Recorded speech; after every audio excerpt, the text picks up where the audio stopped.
జూబ్లీహిల్స్ ఉప ఎన్నిక దగ్గర పడుతున్న కొద్దీ అనైతిక పొత్తులకు పావులు కదులుతున్నాయి. బీఆర్ఎస్ కు మంచి పట్టు ఉన్న ఈ నియోజకవర్గంలో ఎలాగైనా ఆ పార్టీ జోరును నిలువరించేందుకు కాంగ్రెస్, ఎంఐఎంతో పాటు బీజేపీ కూడా తెర వెనుక చేతులు కలుపుతున్నది. బయటికి మాత్రం వారు ముగ్గురు వేరువేరుగా కనిపించినా ఇప్పటి వరకు తెర వెనుక వారు చేస్తున్న రాజకీయ వ్యభిచారపు చరిత్ర జూబ్లీహిల్స్ లో కూడా కొనసాగటంలో ఆశ్చర్యపోనవసరం లేదు. 2023 ఎన్నికలకు ముందు నుంచి కూడా దేశంలో ఎక్కడా లేని విధంగా తెలంగాణలో మాత్రమే కాంగ్రెస్ ను గెలిపించేందుకు బీజేపీ చేసిన కృషి బహిరంగ రహస్యమే. ప్రధాన ప్రతిపక్ష స్థాయికి ఎదుగుతున్న దశలో బీజేపీ ఒక్కసారిగా తనకు తానుగా కాడి కింద పడేసి 3 రంగుల జెండాను గుండెల నిండా మోసింది. ఎన్నికల తరువాత కాంగ్రెస్ అధికారంలోకి వచ్చినప్పటికీ బీజేపీ రాజకీయం మారలేదు. అధికారంలో లేకపోయినా కేసీఆర్, ఆయన పార్టీ తెలంగాణలో పటిష్టమైన స్థితిలో ఉండటంతో తెలంగాణలో ఏకైక ప్రాంతీయ పార్టీని పూర్తిగా అణచివేయాలన్న కుట్రకు బీజేపీ, కాంగ్రెస్, టీడీపీ పకడ్బందీగా కుట్రను అమలు చేస్తున్నాయి. గత 20 మాసాలుగా తెలంగాణలో జరుగుతున్న రాజకీయ పరిణామాలను గమనిస్తే ఎవరి ముసుగు తొడుక్కున్నారో తేలిగ్గానే అర్థమవుతుంది.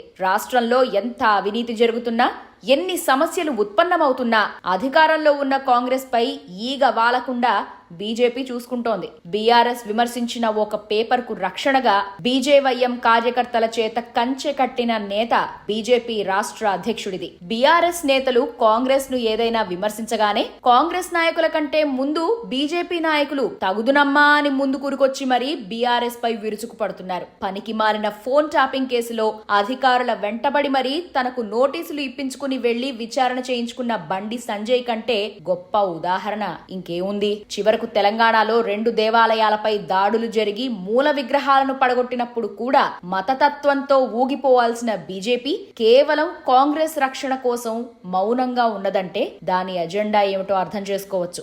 మరోవైపు తన శిష్యుడు తాను గీసిన గీటు దాటకుండా 3 రంగులు వేసుకున్న తన ముసుగు వీరుణ్ణి రక్షించడం కోసం ఆంధ్రప్రదేశ్ ముఖ్యమంత్రి చంద్రబాబు నాయుడు తన పార్టీ సోషల్ మీడియా వింగ్ ను బీఆర్ఎస్ పై దాడి చేసేందుకు ఫుల్ టైం కేటాయించారు. వీరందరినీ ఎదుర్కొని బీఆర్ఎస్ ఒంటరిగా యుద్ధం చేస్తోంది.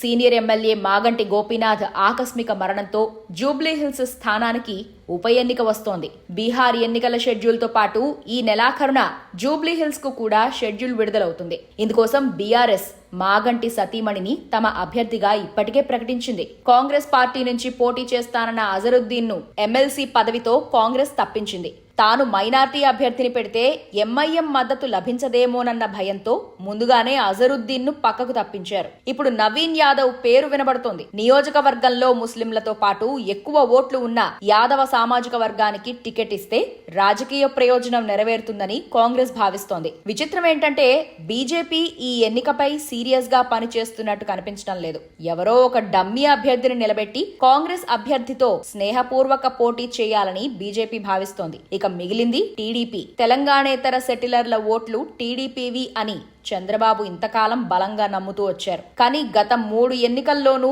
వాళ్లు బీఆర్ఎస్ వైపు పూర్తి సానుకూలంగా ఉన్నారు. ముఖ్యమంత్రి రేవంత్ రెడ్డి కాంగ్రెస్ తరఫున అధికారంలో ఉన్నప్పటికీ ఆయన నరాన ఉన్నది టీడీపీ రక్తమే. చంద్రబాబును కాదని ఆయన ఏమీ చేయరు. ఆ క్రమంలో సెటిలర్ల ఓట్లను కాంగ్రెస్ కు మళ్లించేందుకు చంద్రబాబు ఇప్పటికే 2-3 సమావేశాలు పెట్టారు. తాము అభ్యర్థిని నిలబెట్టి ఓట్లను చీల్చడమా లేక అభ్యర్థిని నిలబెట్టకుండా లోపాయికారిగా కాంగ్రెస్ కు మద్దతివ్వడమా అన్న ఆలోచనలో బాబుగారు ఉన్నట్టు సమాచారం. ఇక మిగిలింది ఎంఐఎం.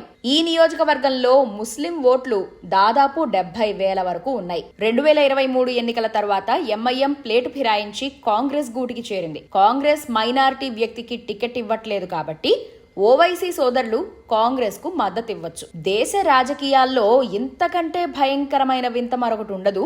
బద్ధ శత్రువులైన బీజేపీ, కాంగ్రెస్, ఎంఐఎం కలవటం. అయితే వీరందరినీ ఎదుర్కొని బీఆర్ఎస్ ఒంటరి యుద్ధం చేస్తోంది.